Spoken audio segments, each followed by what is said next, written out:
بسم الله الرحمن الرحيم الحمد لله رب العالمين والعاقبة للمتقين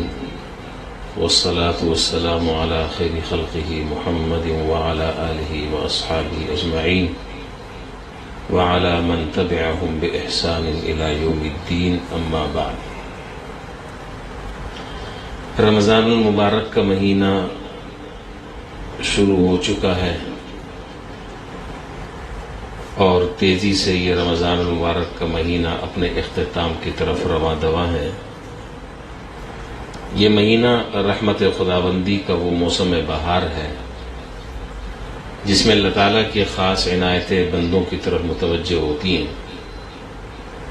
جس میں بے شمار انسانوں کے اللہ تعالیٰ کی طرف سے مغفرت کر دی جاتی ہے. ہر ساعت، رمضان کی ہر گھڑی، ہر آن اور ہر لمحہ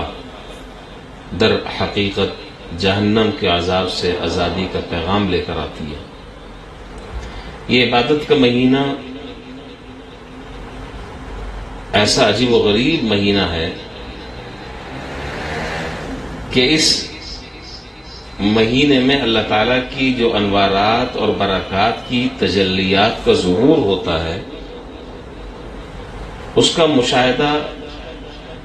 صرف مقربین اور اخص الخاص لوگ ہی نہیں کرتے،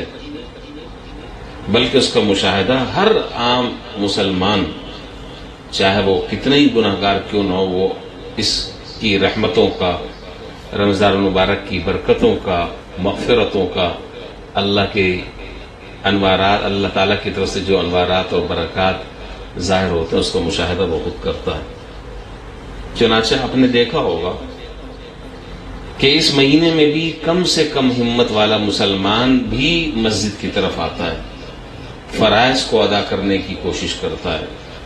تراویح کا اہتمام کرتا ہے، روزے کا اہتمام کرتا ہے، بندگی کا اور عبادت کا اللہ تعالیٰ اس کے اندر شوق پیدا کر دیتے ہیں. اور یہ رمضان کی برکتوں کا اور رمضان کے انوارات اور برکات کا یہ مشاہدہ ہر شخص کرتا ہے کہ عام دنوں میں جو لوگ مسجدوں سے دور تھے،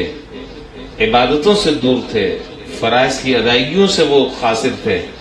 اس مہینے کی برکت سے اللہ تعالیٰ ان کے دل میں عبادت کا شوق پیدا فرما دیتے ہیں. رجوع الی اللہ کی توفیق انہیں نصیب ہو جاتی ہے، دعائیں مانگنے کی اللہ تعالیٰ توفیق عطا فرما دیتے ہیں، تہجد میں اٹھنے کی توفیق ہو جاتی ہے، اللہ تعالیٰ سے گڑا کر سوال کرنے لگتے ہیں، دعائیں مانگنے لگتے ہیں. یہ رمضان کی برکتیں. اور میں نے جیسا کہ کل عرض کیا تھا کہ یہ مہینہ اللہ تعالیٰ کی رحمتوں کا اور مغفرتوں کا ہے. میں صرف یہاں اتنی سی بات میں آج عرض کروں گا آپ کی خدمت میں کہ صرف ایک بات کو اگر سمجھ لیا جائے، زیادہ لمبی چوڑی تقریر اس وقت مقصد نہیں ہے، صرف ایک بات ذہن میں بٹھا لی جائے، اور وہ یہ کہ رمضان کا بنیادی مقصد اور رمضان مبارک کا بنیادی تقاضا صرف اور صرف ایک ہے، اور وہ ہے رجوع الی اللہ. اس مہینے کا اصل مقصد ہی یہی ہے کہ انسان کا وہ ذہن جو سال کے 11 مہینوں میں دنیا کے ہزاروں دھندوں میں الجھا رہتا تھا، اس زمانے میں اللہ تعالیٰ کی طرف وہ رجوع کرے اور اپنے اصل مقصد زندگی کو وہ پہچانے. اور یہ تمام مسلمانوں کے لیے اللہ تعالیٰ نے سال میں ایک مہینہ سالانہ تربیت کا رکھا ہے. یہ ایک کورس اللہ تعالیٰ کی طرف سے کرایا جا رہا ہے کہ اگر تم اس ایک مہینے کو صحیح طریقے سے گزار لو اور ایک مہینے کی جو ترتیب ہم بتا رہے ہیں اس ترتیب پر اگر تم عمل کر لو تو انشاءاللہ پورا کا پورا سال تمہارا سلامتی کے ساتھ گزرے گا. اور حدیث شریف میں ہے، حضور اکرم صلی اللہ علیہ وسلم نے ارشاد فرمایا، من سلم لہ رمضان سلمت لہ السنہ، کہ جس شخص کا یہ ایک مہینہ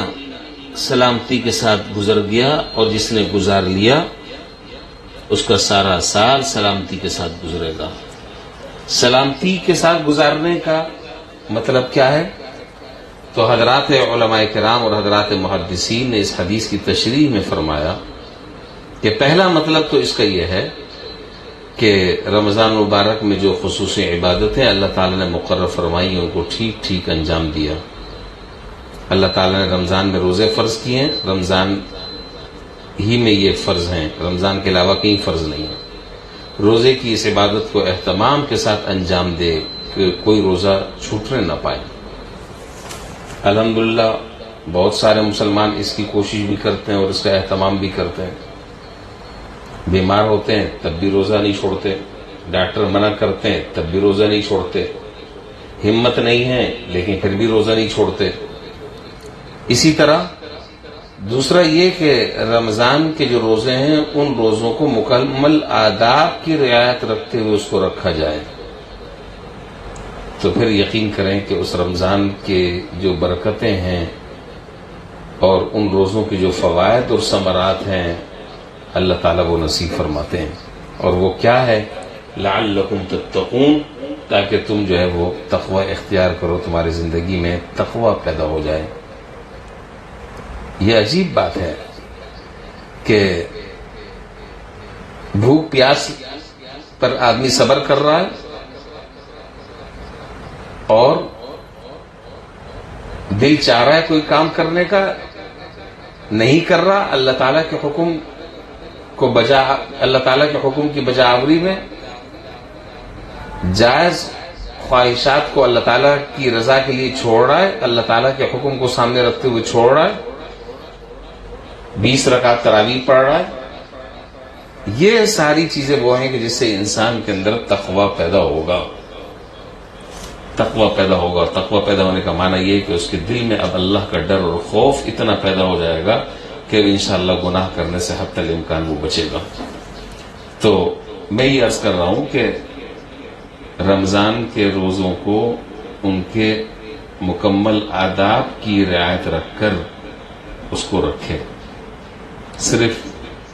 خالی بھوکا رہنا، پیاسا رہنا، کھانا پینا چھوڑ دینا، اگرچہ روزہ تو ہو جائے گا لیکن اس روزے کے جو فوائد ہیں، اس کے جو ثمرات ہیں، اس کی جو برکتیں ہیں، اس کی جو روحانیت ہے،